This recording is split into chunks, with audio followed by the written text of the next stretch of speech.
Welcome to America UnCanceled on CPAC Now. I'm Matt Schlapp. I apologize ahead of time that my better half, Mercedes, is off probably doing her Newsmax show as I'm speaking here, but someone who understands balancing doing CPAC Now with Newsmax is Mark Morgan. Mark, great to have you on our show. Matt, thanks for having me. I got to be honest, though. I was kind of hoping Mercedes would be there. If we could only do all the outtakes of people saying that, like, oh, I got the worst half of the couple. What's going on here? So you had every important job on the border. You understand it better than probably anybody or nearly anybody on the face of the earth. Didn't it just drive you crazy, the fact that this whole Senate bill was basically, I know there's some good people involved in trying to craft it. I don't want to say they're all malintended, but the whole premise was a lie. Yeah, Matt, I think that's exactly right. And I'm with you as well. Look, obviously, I'm going to focus on Senator Lankford, the conservative. I don't want to impugn his motives or his actions. Right. But look, I do want to address what the things he actually says that the bill does. And that's where I get really frustrated because it's just not true. And I'll focus in on a couple of them. One of them is they've been out there saying, for example, that it ends catch and release. That's just not true, Matt. In fact, I really encourage people. It's like 370 pages long, so I know everybody's not going to read that. But just go to page 116. They developed this new program called Provisional Non-Custodial Detention. So the non-custodial says a lot right there, right? I know what that means. Right, exactly, right? And then it goes further, and it actually says on page 116 that anyone that's enrolled in this new program, quote, shall be released. But not to worry, though, because they're going to be supervised by the government once they're being released. I mean, Matt, that just doesn't pass a straight face test. And so it doesn't end catch and release, which is what something any bill has to do. In fact, H.R. 2, and I know you know this, you've talked about it. H.R. 2, 7 months ago was passed by the House. All but one Republican senator voted for it. That was the path forward. It actually had meaningful border security legislation in it. So that's why I'm so frustrated with this Senate bill. And I really feel that they've handed a messaging victory to the Democrats. Yeah, to me, the one thing, Mercy and I just returned from the border in Arizona in Nogales. And the one thing that I thought was very frustrating is I saw firsthand all the Biden gaps in the Trump wall, which are plentiful, because not only do you have the parts of the wall that weren't finished, but you also have the fact that the cartels are, actively ripping new holes and trying to damage the wall from the Mexico side. And Biden doesn't do anything to repair those holes because he wants those holes. And he wants those holes because of this cynical idea that letting all these people come into our southern border will somehow add to the votes, even if illegal votes, of people like himself and his Democratic colleagues. So you can't say you're going to shut down the border, Mark, if you have no intention of shutting down the border. Those two things can't go together.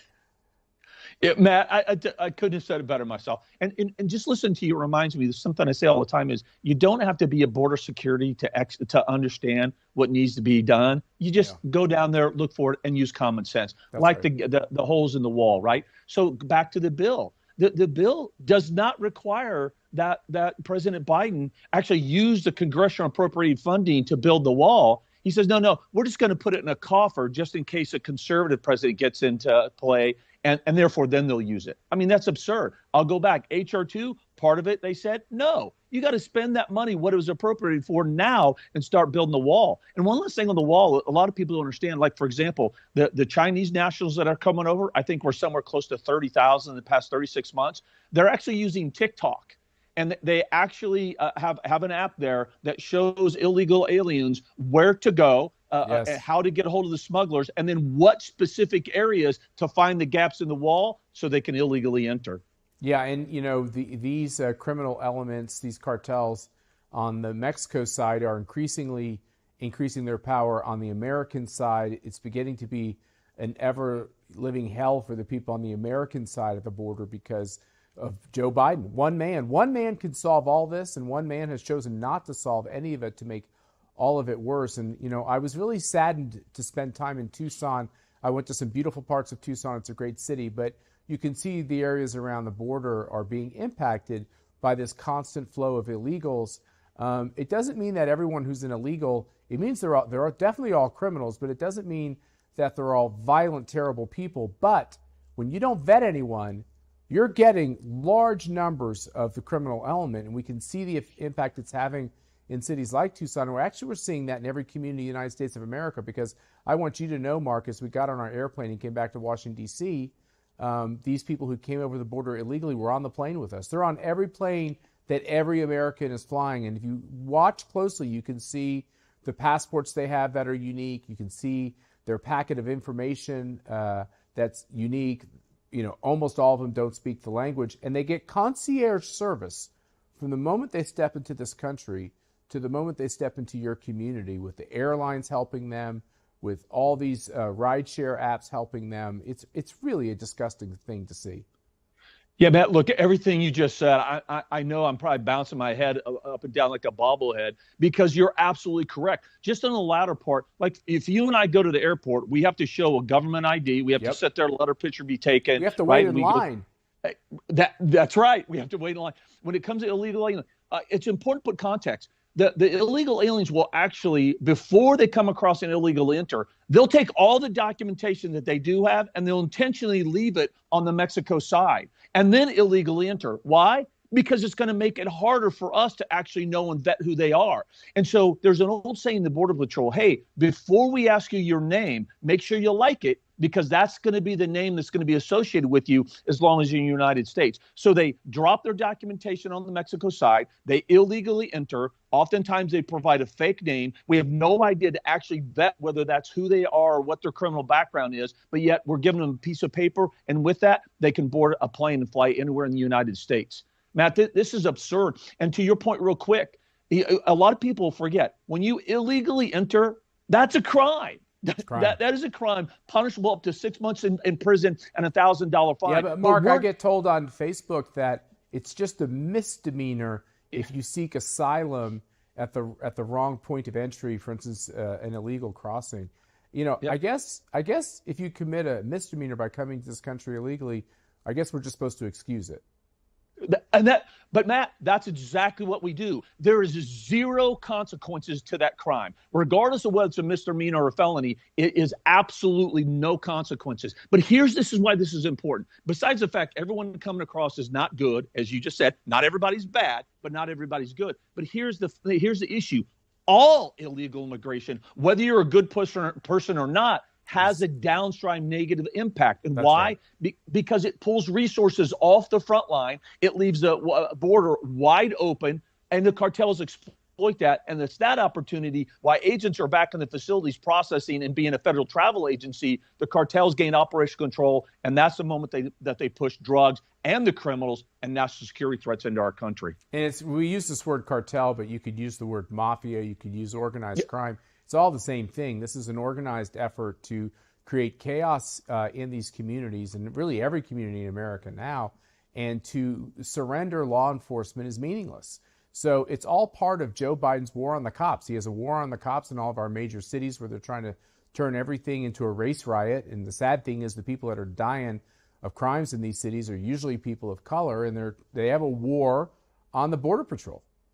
Yeah, Matt, that's absolutely correct. I mean, the assaults on Border Patrol agents are continue to increase.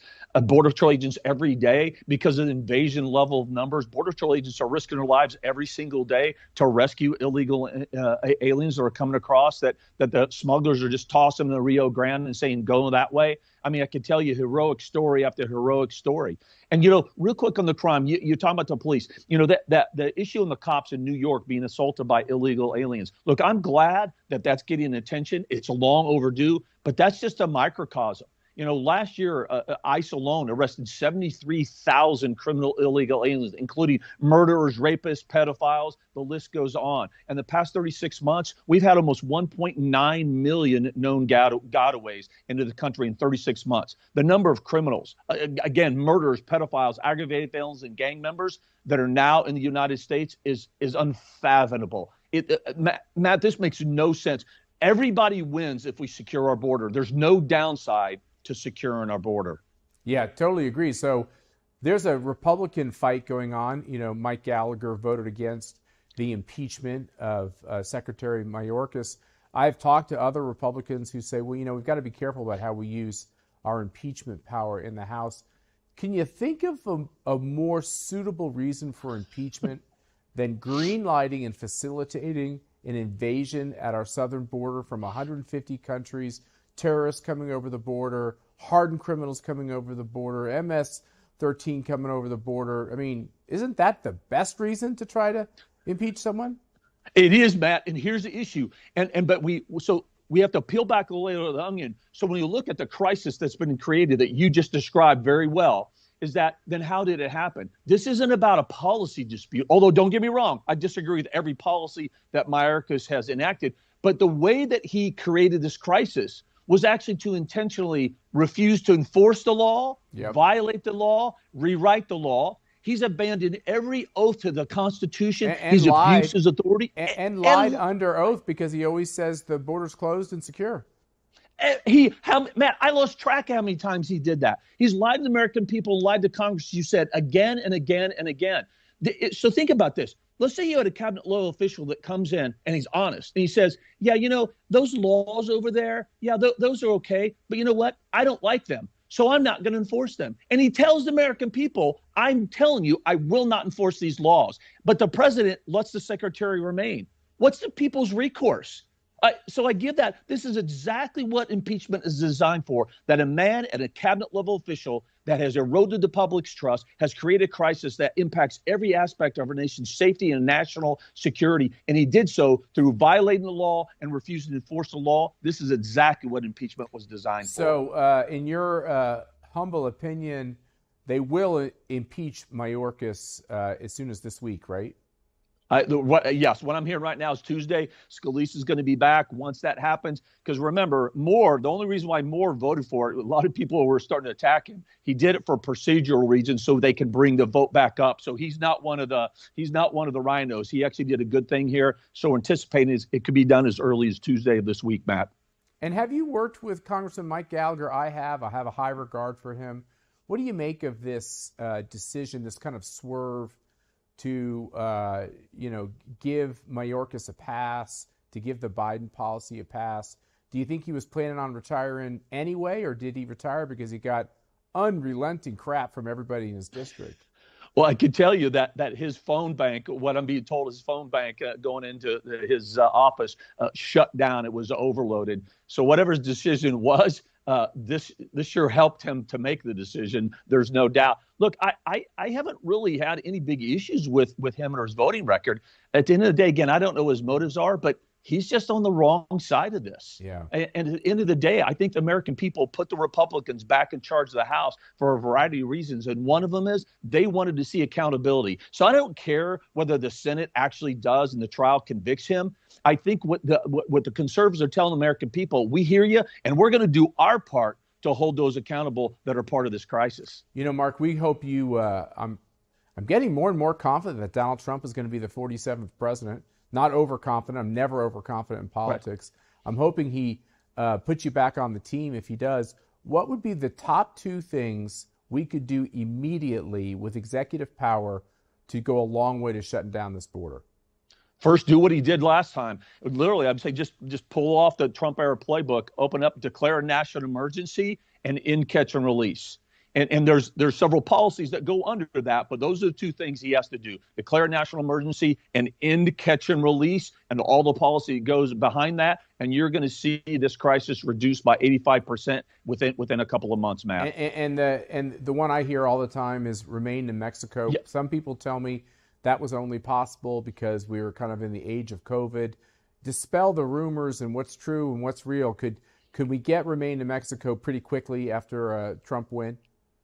Hey, great question. Yes, and this is so important for people to remember. We started the rolling implementation of the Remain in Mexico in 2019, well before COVID. And by February of 2020, we had reduced illegal immigration by 85%. We didn't implement Title 42 with respect to COVID until March. So we had already had the success, and I know that because I was commissioner at the time. Well, maybe you can be the second-term commissioner or whatever they say when you go back for your second go-round. We'd love to see you in there, Mark. Thanks for You bet. educating us all every day on TV and in media on what's really going on the border.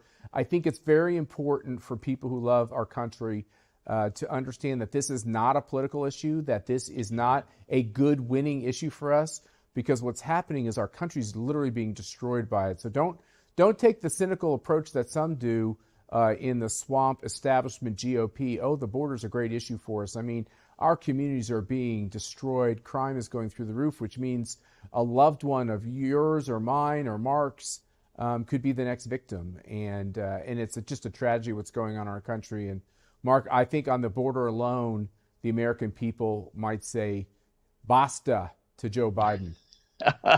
I hope so. And Matt, seriously, everything you just said, amen to what you said. I couldn't have said it better myself. You're spot on.